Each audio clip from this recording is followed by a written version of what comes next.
Hey, what's up? Welcome back to your channel name. This time, we're going to dive into a story that will make you think twice before walking alone at night. Grab some snacks, turn off the lights, and listen closely. At a forgotten corner of Norwich, where cobblestone paths twist into darkness and even the streetlights seem hesitant to shine, there stands a small, narrow store. Above its crooked door hangs an old wooden sign that reads, Ethel and Ash Collectibles. No one truly knows how long the shop has existed. There are no records, no opening date, no grand announcement, just stories passed between hushed conversations. What's known for certain is this: the shop only opens after sundown.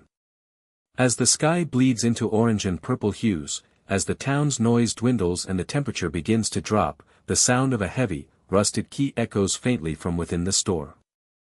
That's the only signal it has come alive.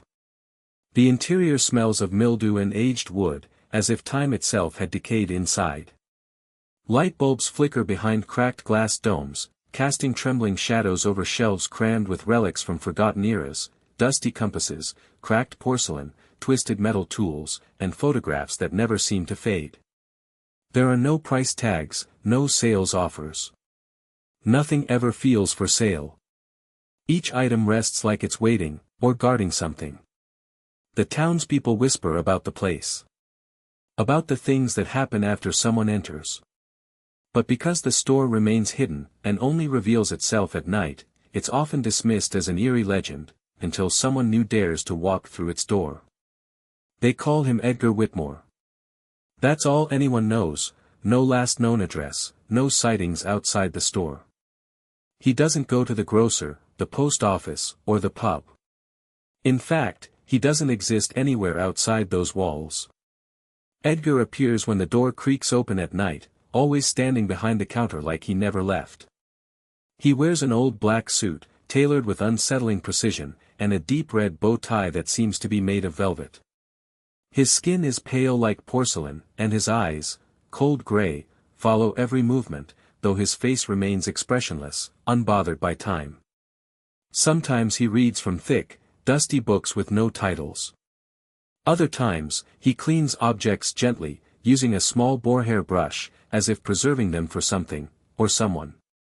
He doesn't greet. He doesn't smile. He simply watches. Occasionally, he'll appear beside a visitor without warning, especially when they touch something they shouldn't. Those who've met his gaze describe a suffocating stillness, as if Edgar could see something within them they didn't even know was there. There is a portrait, found years ago, dated 1870. In it, a man stands in front of the same store, wearing the same suit and same hollow expression. That man looks exactly like Edgar. The same eyes. The same stance. The same silence. Time, it seems, does not move for the shopkeeper. The stories began quietly, urban legends whispered in back alleys and passed among the old families of Norwich. They spoke of curses, of objects that refused to rest. They said the shop wasn't just a store, it was a vault. A prison for items that held the weight of death, madness, or both. Every object inside had a past soaked in sorrow. A grandfather clock that ticks louder during thunderstorms, once owned by a man found hanged in his hallway. A porcelain doll with cracked eyes that follow movement across the room, once belonging to a girl who vanished during the Blitz. A desk with dried stains no cleaner could remove, inherited by a writer who burned alive mid-sentence. They say anyone who buys something from the shop will carry more than just an object, they'll carry a presence, a curse, a memory that does not belong to them. It doesn't always start right away. Sometimes it takes days. Sometimes weeks. But it always begins, with nightmares, flickering lights, cold spots in warm rooms. And then, it escalates. Some go missing. Others lose their minds. A few, simply stop existing. The only rule whispered by those who dared approach the store: once an item is bought, it can never be returned. Mira Donovan wasn't like most students. As a postgrad archaeology major at Norwich University, she was raised on stories of lost civilizations, haunted relics, and forbidden knowledge. She lived for fieldwork, manuscripts, and anything ancient that still carried the weight of mystery. One night, unable to sleep, she stumbled upon a hidden thread on a private academic forum, "The Store That Shouldn't Be Visited Twice." The title made her smirk.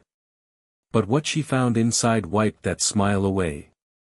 The posts weren't written like fiction. They were specific. Real. There was a woman who wrote about a mirror she bought, one that reflected things not in the room. A man spoke of a strange typewriter he acquired there, it typed on its own, with words he'd never learned. Then there was the photo. Someone had uploaded an image of the storefront, grainy but clear. It bore the name Ethel and Ash Collectibles. Mira's instincts kicked in. Her academic side urged caution, but her curiosity won. She saved the location, memorized the details, and began researching everything about it. For her, this wasn't about ghosts. This was about proving that relics could carry psychological triggers, that haunted artifacts were just unexamined trauma in material form. She had no idea that some relics remember more than they should. And some refuse to be forgotten. It was a detail so small that she nearly missed it. In the blurry photo of the store's interior, amid cracked vases and crooked paintings, Mira saw a tall grandfather clock. Ornate, golden, with a sun-shaped engraving where the pendulum should have been. Her pulse quickened. She recognized it instantly. It was the solstice clock. She had only read about it once, in a forbidden manuscript hidden in the restricted section of the university library. The document belonged to her late mentor, Professor Reuben Foster, who claimed the clock had the power to slow or even stop time, for a price. Built in 1782 by a royal craftsman for the dying King Louis XVI, the clock was believed to have disappeared during the French Revolution. According to legend, the clock would only appear to those who were already cursed.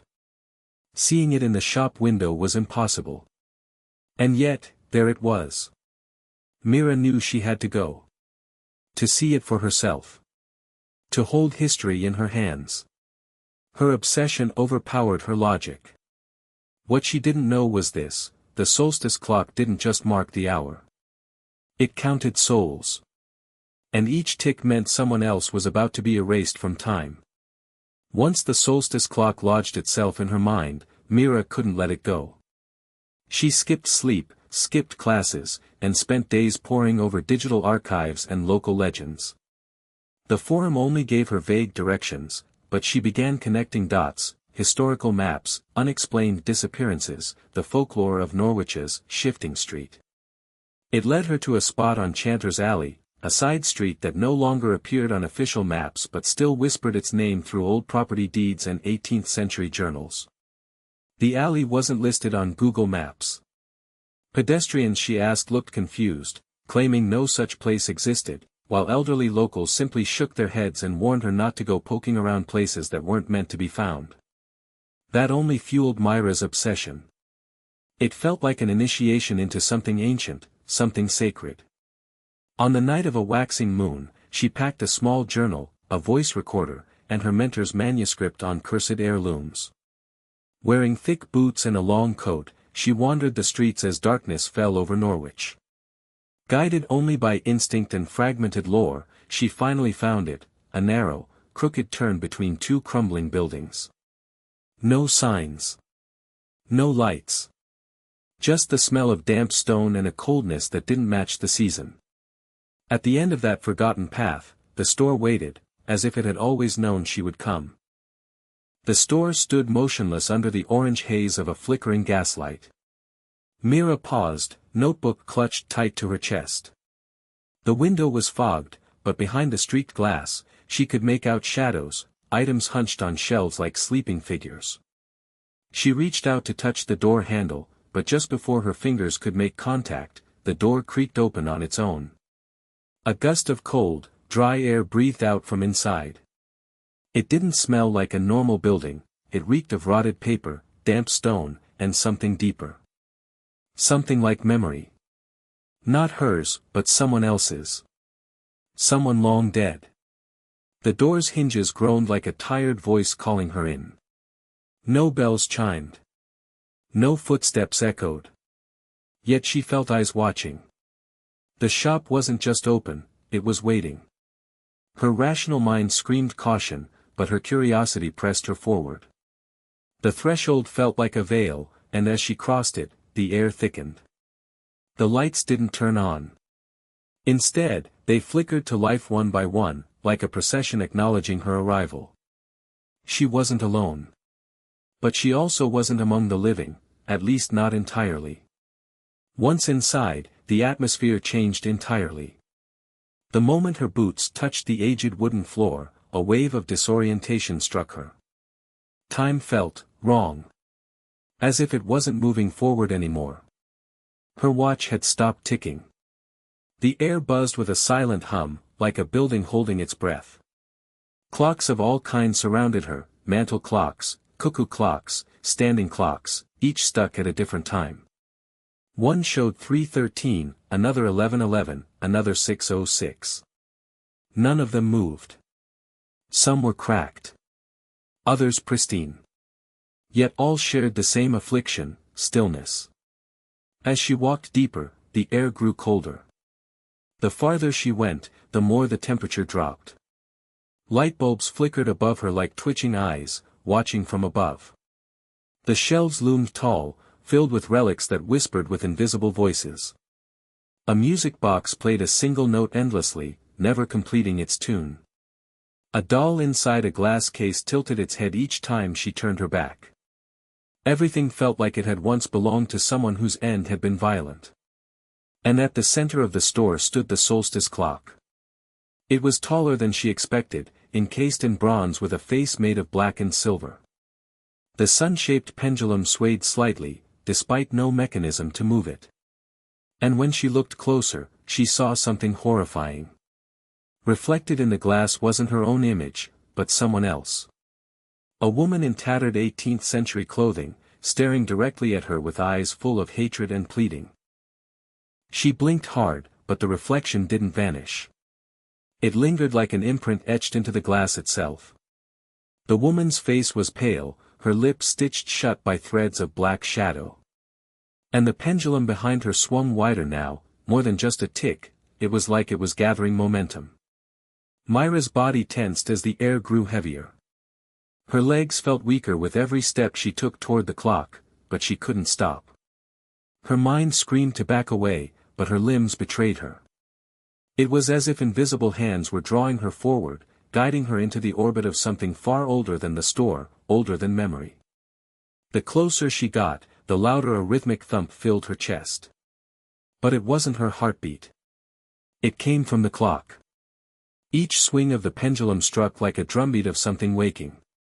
Her vision began to blur at the edges, her ears rang faintly.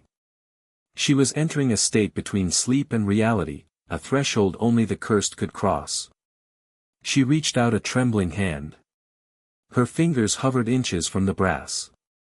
And at that moment, a breath, cold and foul, washed over her neck. The clock's glass fogged from the inside. Not from her breath, but from something trapped within. She realized the truth then, the solstice clock wasn't showing time. It was feeding on it. And it had begun feeding on hers. Mira jerked away from the clock, stumbling backward into a low shelf that rattled with jars of yellowed paper and bone fragments. Her pulse raced, her breath shallow. She spun around, ready to flee, and that's when she saw him. Edgar stood no more than 2 feet behind her. He hadn't made a sound. No footsteps. No creak of wood. Just sudden presence, like he had materialized from the shadows themselves. His expression hadn't changed. Pale skin. Unblinking eyes. Velvet bow tie. A posture too still to be alive. He looked at her with something that wasn't quite recognition, but expectation. As if she was the last piece of a puzzle he had waited centuries to complete. In his hand, he held something, a silver key with teeth shaped like crescent moons. He offered it silently, but Mira couldn't move. Her legs refused. Her lungs burned. And then she understood. The key wasn't for the door. It was for the clock. The solstice clock wasn't just an artifact. It was a doorway. And she had already stepped too far in to leave unchanged. The key hovered in Edgar's pale hand, unmoving yet impossibly heavy with meaning. Mira hesitated, her arm trembling as she reached out. The metal was cold, but it pulsed like a living thing, its surface humming gently as if sensing its new master. The moment her fingers wrapped around it, the entire room seemed to shift. The shelves moaned. The floor groaned. But most disturbingly, the walls began to breathe. They moved subtly at first, expanding and contracting, like old stone lungs gasping for air after centuries of stillness. Dust lifted from the corners, dancing in a silent storm. The air thickened, heavy with something invisible but suffocating. Mira's heart pounded, her body stiffening as her brain struggled to process what her senses were absorbing. The lights dimmed. Not turned off, dimmed, as though retreating inward. The clocks began to twitch. Not tick, but shudder, convulsing in fits of energy they no longer understood. The solstice clock trembled, and the pendulum picked up speed. Its ticking became a chant, almost musical, almost ritualistic. In the corner of her vision, she saw shadowy silhouettes where there had been none before. Figures, some tall, others hunched, watching, waiting. They stood between reality and reflection, visible only through mirrored glass. The shop was alive now. And it was welcoming her. Or trapping her. A low vibration, almost like feedback from an old radio, resonating deep inside Mira's ears. She clutched the key tighter, its sharp edges biting into her palm. The hum slowly became a whisper, so soft it was barely there, yet unmistakably clear. It was her name. Mira. Not spoken. Not breathed. Echoed, from inside the solstice clock. The sound reverberated not through the air, but within her chest, like a memory of a voice long forgotten. It was a woman's voice. Cold. Hollow.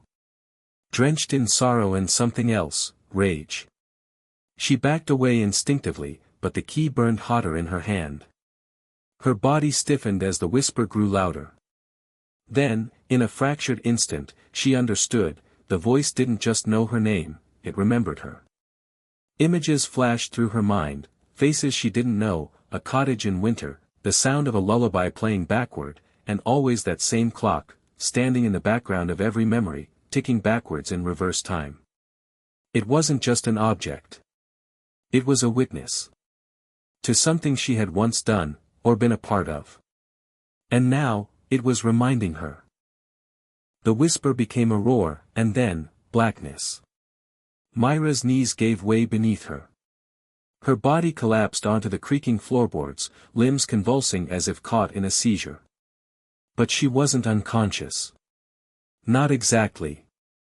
Her mind had been pulled, ripped, somewhere else. She saw through another's eyes, a cobblestone street cloaked in fog, horse hooves clattering against stone, candlelight flickering behind window panes. It was another century. The 1700s, maybe earlier. A workshop, filled with clock parts, rusted gears, strange books in Latin, and a man hunched over a workbench, the original clockmaker. His name wasn't Edgar. It was Erasmus Ward. A man obsessed with preserving time, not measuring it. He had discovered the art of sealing moments into metal, souls into springs. His greatest creation wasn't made to tell the hour. It was made to trap something. And in the vision, Mira saw what he'd sealed inside the solstice clock, a witch, burned alive for crimes she never committed. Her soul was bound in bronze. Her screams became the ticking. Her hatred, eternal. Ward thought he could control her. He was wrong. The last thing Mira saw was Erasmus, impaled on the very pendulum he forged, his blood vanishing into the wood, feeding the curse. Then, with a jolt, she awoke.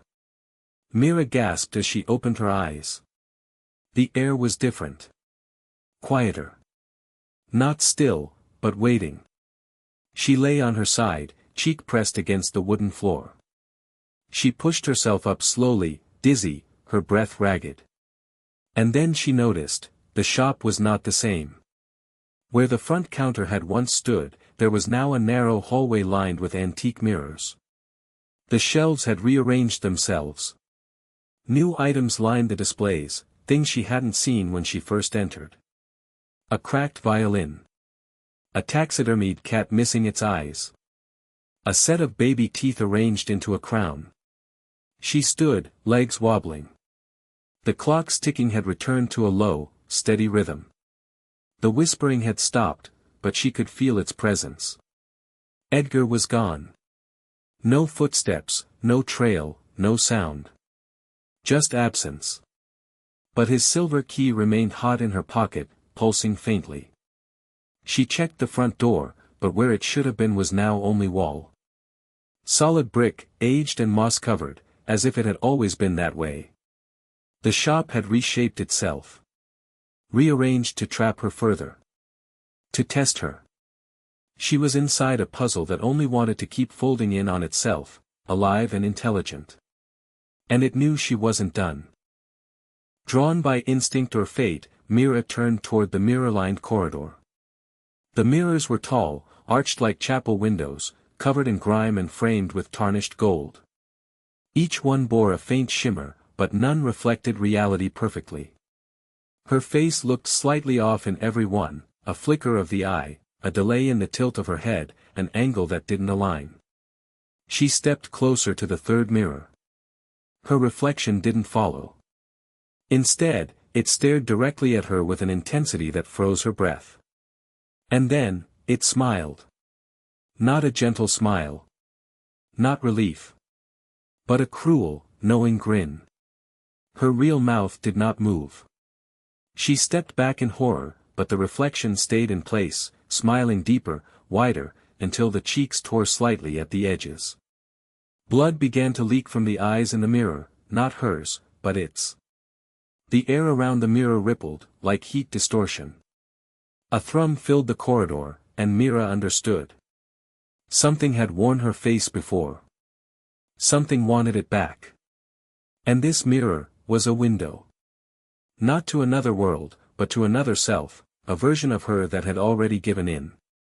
Just as Mira turned to flee, the mirror she had stared into began to fog, not from her breath, but from within. Thick condensation crept across the glass like breath on cold steel. And then, something began to move beneath it. Not her reflection. Not any reflection.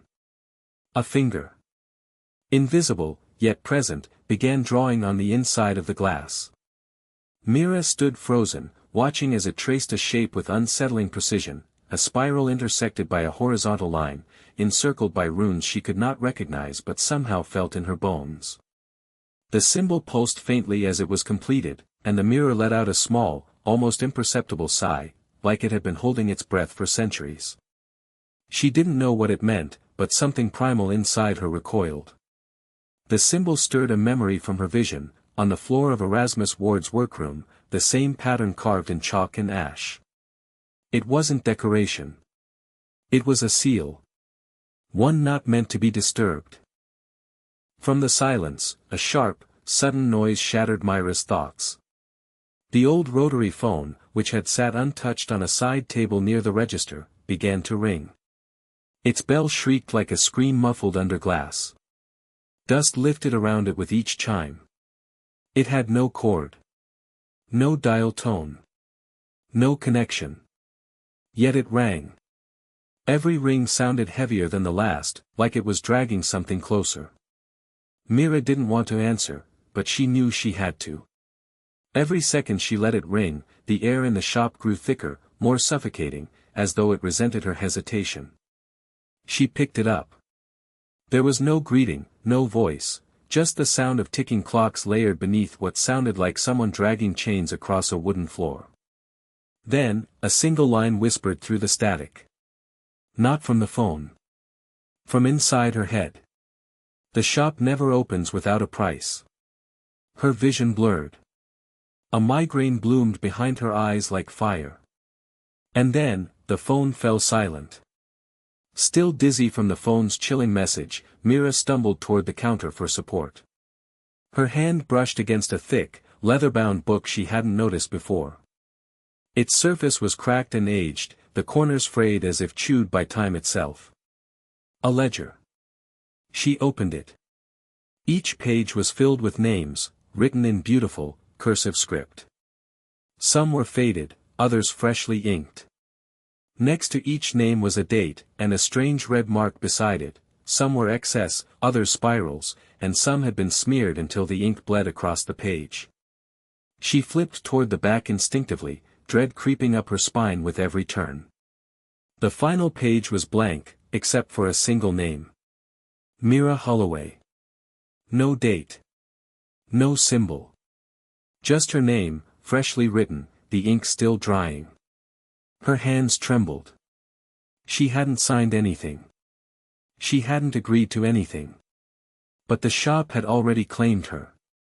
And what terrified her more was what lay beneath the book, a faint outline of another name scratched out so violently that the paper had torn through. Someone had tried to erase themselves. It hadn't worked. Suddenly, a low rumble echoed beneath the floor. Mira's instincts screamed for her to run, but her feet wouldn't move. A panel behind the register began to creak and shift. The floorboard split open, revealing a narrow staircase descending into complete blackness. There were no lights. No sound. Just a cold wind that whispered upward as if something breathed at the bottom. The staircase wasn't built with the shop. It was older, much older.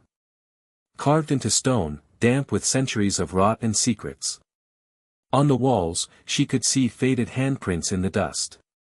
Some were child-sized. Others were inhuman. And then she noticed something worse. A lantern sat at the top step, already lit. Waiting for her. It hadn't been there before. She picked it up with a trembling hand, watching the flame flicker erratically inside.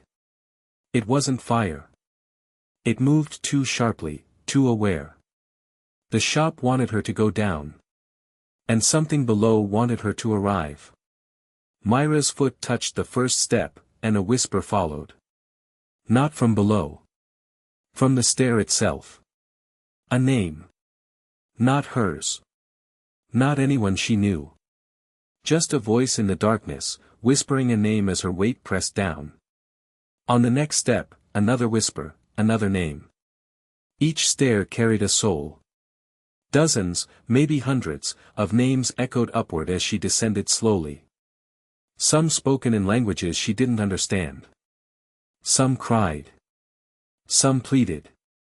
Some just muttered nonsense, broken by time and madness. It wasn't just a staircase. It was a record. A descent through history, of those who had entered the shop, taken the key, and vanished into the layers beneath it. The deeper she went, the colder the air grew, until her breath clouded in front of her and frost collected on the lantern's glass. Halfway down, she realized something terrifying. One of the steps whispered her name, before she even touched it. As Mira reached the bottom of the stairway, the air grew heavy with the scent of mildew and rusted iron.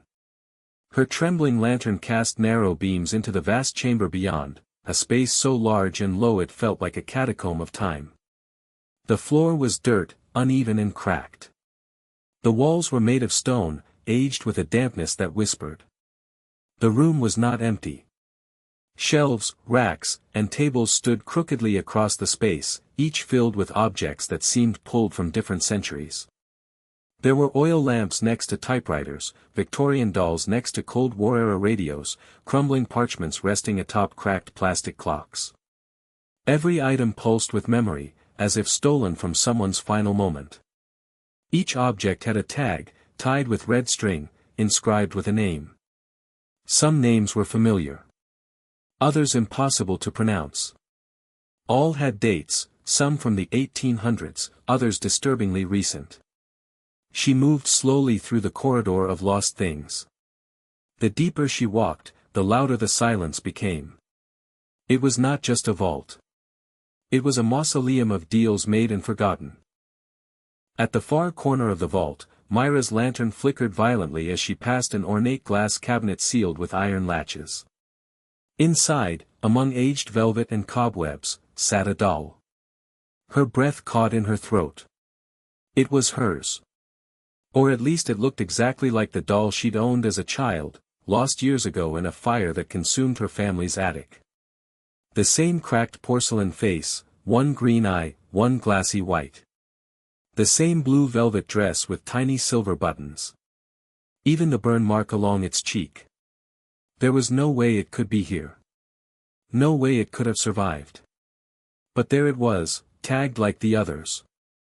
Only hers had no name. Just a date. The day of the fire. Her hands trembled as she reached toward the cabinet, but a cold pulse radiated from the glass. The doll's head turned slightly, without sound, and faced her. Not violently. Not theatrically. Just enough. It had been waiting. And it remembered. Suddenly, a stutter of light sparked above Mira. For the first time, she realized the ceiling wasn't solid. Parts of it were fitted with aged, warped glass panels, some cracked, others fogged with grime. Behind those panels, something moved. Figures. Not clearly human. Some stood hunched, others impossibly tall. Their bodies swayed with unnatural rhythm, distorted by the blur of the glass. They didn't move like people. They moved like memories, shaky, unstable, fading in and out of existence. Each time the overhead bulbs flickered, more appeared. Some stood still. Some reached toward her with fingers that never touched the glass.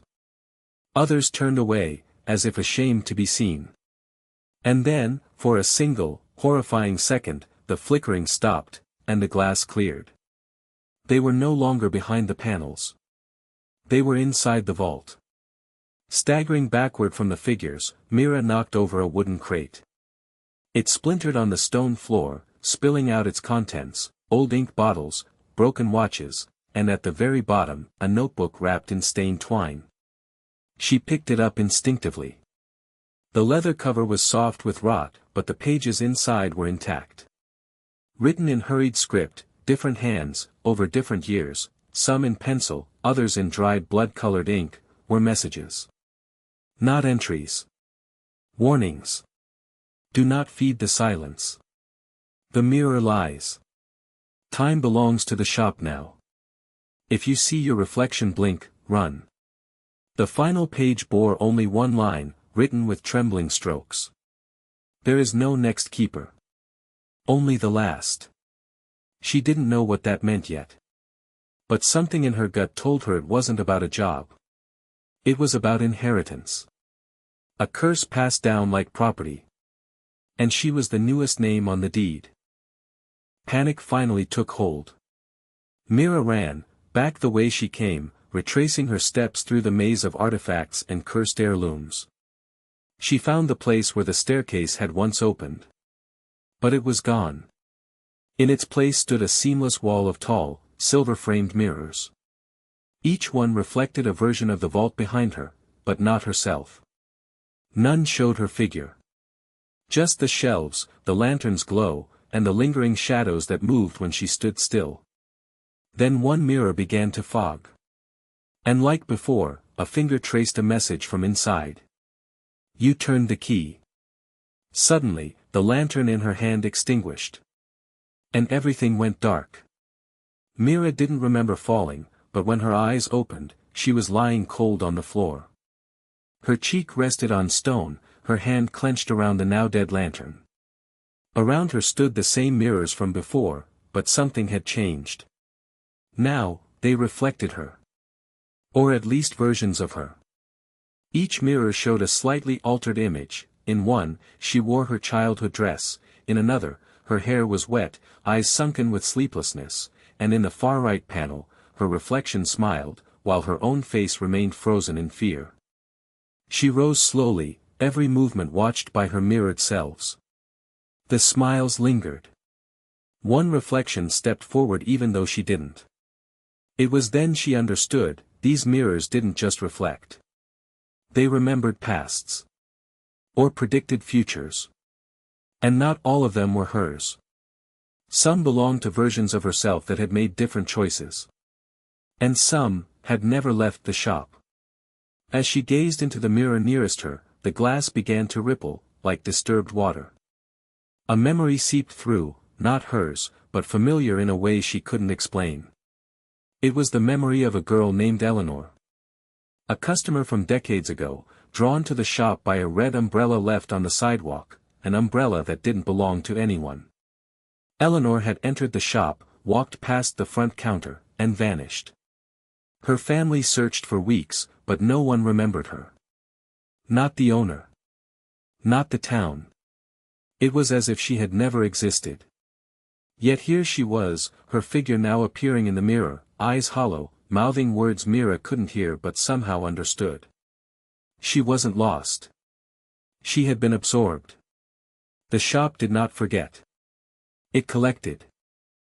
Drawn by a strange, distant ding, Mira turned from the mirrors and made her way upstairs, retracing her steps with caution. The air upstairs was thicker now, like syrup, and every object seemed slightly out of place, as if someone had been rearranging things while she was below. On the front counter, the antique brass cash register began to ring violently, its levers moving of their own accord. Dust lifted as it printed out a narrow slip of yellowed paper. Mira hesitated, then approached. She read the receipt. Name, Mira Lucette. Item, transfer of custodianship. Amount paid, memory. Date, today's date. Her hands went numb. Below the print, in faint ink. You've always worked here. She dropped the receipt. But no wind carried it away. It folded itself neatly and slid into the register's drawer with a soft click. In a rising panic, Mira rushed to the front of the shop, desperate to escape, to breathe air not choked with history and haunted transactions. But when she reached the door, she froze. The glass entrance was gone. In its place stood a solid wall, rough brick and dried mortar. Old. Crumbling at the edges but clearly constructed from within. She touched it. It was cold, real, permanent. Scratched into the surface were dozens of tally marks, as if someone, or many, had counted the days. At the center of the wall, written in soot or maybe blood, was a phrase. Exit only through entry. There were no hinges, no handle, no keyhole. Just a message that made no sense and a growing sense that she had entered something alive. Drained, Mira stepped back from the bricked wall, unsure whether to cry or scream. Her eyes scanned the shop, hoping for some overlooked door or passage, something real. Then she saw it. Behind the counter, half obscured by dust and cobwebs, hung a black and white photograph in a tarnished frame. She brushed it off, hands trembling. There were two people in the image, an old man with a crooked smile, and beside him, a younger woman, wearing her exact coat, her same features captured in stark grayscale. It was her. But the photo looked like it had aged for decades. Below it, a plaque read. Mira Lucette, Assistant Keeper, 1947. The frame was nailed deep into the wall. As she stared at the image, her own reflection in the glass blinked, but she hadn't. Her reflection turned and walked away. And she remained, still and silent, watching herself vanish into the store's depth. Mira remained frozen before the photograph, her breath shallow and uncertain. Then, without warning, the lights above her buzzed and dimmed. The once steady glow of the chandeliers shifted into a strobe of dying light. The store groaned, wood bending, air crackling, glass shivering as if a presence stirred behind the walls. The shelves began to move. Not subtly. They dragged themselves across the wooden floor, scraping deep gashes into the boards, spinning, locking into new formations. Entire aisles folded in on themselves, while others rose into twisted, spiraling towers. Familiar paths she'd taken minutes ago vanished beneath labyrinthine layers of antiques and forgotten trinkets. The store wasn't just haunted. It was aware. And it was reshaping itself, not to trap her blindly, but to lead her somewhere. Somewhere only the shop wanted her to go. As Mira stumbled through the new arrangement of the store, led only by instinct and flickers of her own reflection in the glassware around her, she found an old leather-bound book wedged between two crates of porcelain dolls. The book pulsed faintly in her hands, its leather warm and cracked like old skin. She opened it. Inside were names. Thousands of them. Each entry meticulously written with dates and brief descriptions. Some names were crossed out. Others were underlined. But many, too many, had a final note beside them, unretrieved. The ink bled down the page, as though the word had been written in grief. At the very bottom of the current page, one more name had been added. Mira Lucette, status, pending. The page beneath it was blank, but not empty. When she touched it, words began to form on their own, etched into the parchment as though from an invisible hand, still writing her fate. She looked up, drawn by a sudden, hollow tick-tick-tick. The grand wall clock at the heart of the store, the one that had been still since she arrived, had come to life. But it ticked in reverse. The hand spun slowly backward, not haphazardly, but with purpose. And with each passing second, the store around her changed. Glass grew uncracked. Fabric lost its dust. The paper on the walls brightened. The scent of rot faded, replaced by the perfume of old candles and faint lavender.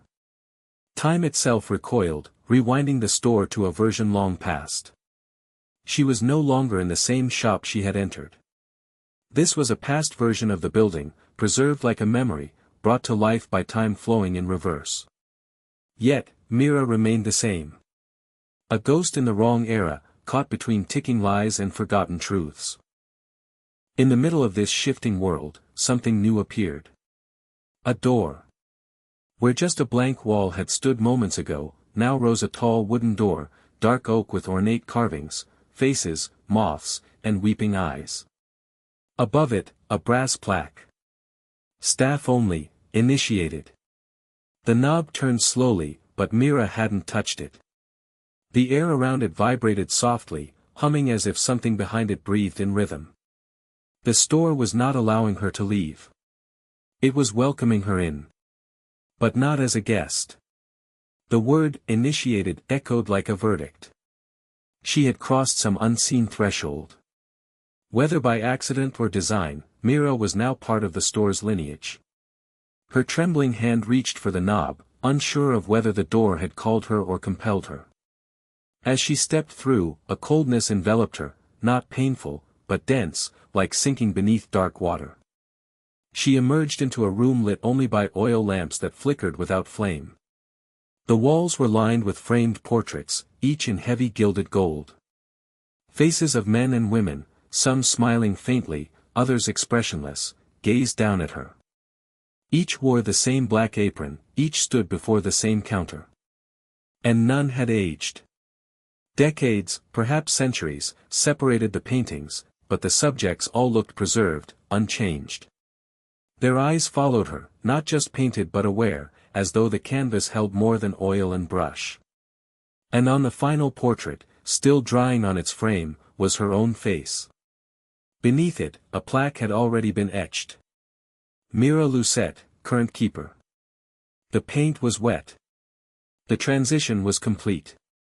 Mira turned from the portrait, panic rising as she scrambled for the exit. She reached for the door she had entered through, but as her fingers brushed the handle, the room shifted. It wasn't the same door. The walls had closed in, the door replaced by another, just as old, just as silent. She backed away, heart pounding as she rushed toward the only other way out, the same narrow corridor she had followed before. But the hall looped. Again and again, each turn brought her back to the same room, with the same portraits, the same faces staring back at her. She couldn't escape. The store had claimed her, and now she was trapped within its confines, a circular maze of time and memories. Her steps were predestined, each movement part of the ritual she had unknowingly stepped into.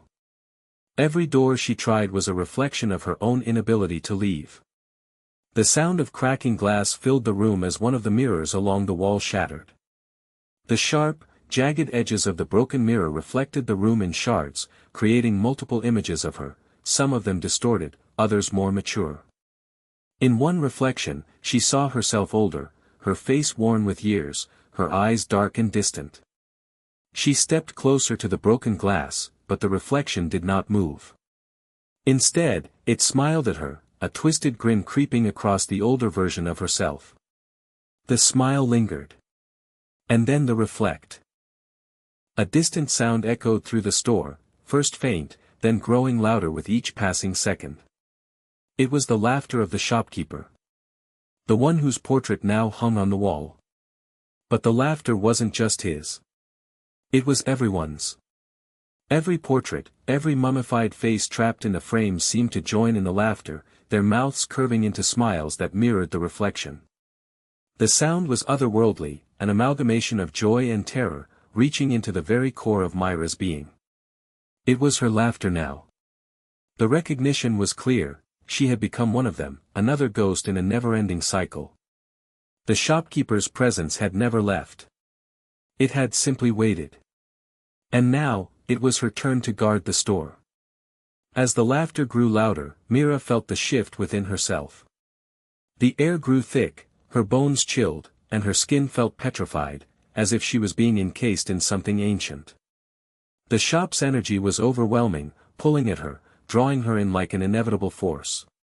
She wanted to scream, to resist, but the more she fought, the stronger the grip became. Her body felt heavier, colder, as if her very essence was being absorbed into the walls, into the very fibers of the store. Every heartbeat was another tick of the clock. Every breath was another echo of the store's life. She could feel herself becoming part of its spirit, a spirit that would never leave, never escape. The transformation had begun. The room around her faded. The portraits blurred. The floors cracked. And before her, an ancient door creaked open. But Mira was no longer Mira. She stepped through the threshold, but when she turned back, the door had vanished. Behind her was only a wall, the very same wall she had tried to escape from earlier. She was trapped again, but now, she understood. She had become one of the keepers. The shop was her domain, its secrets now her burden.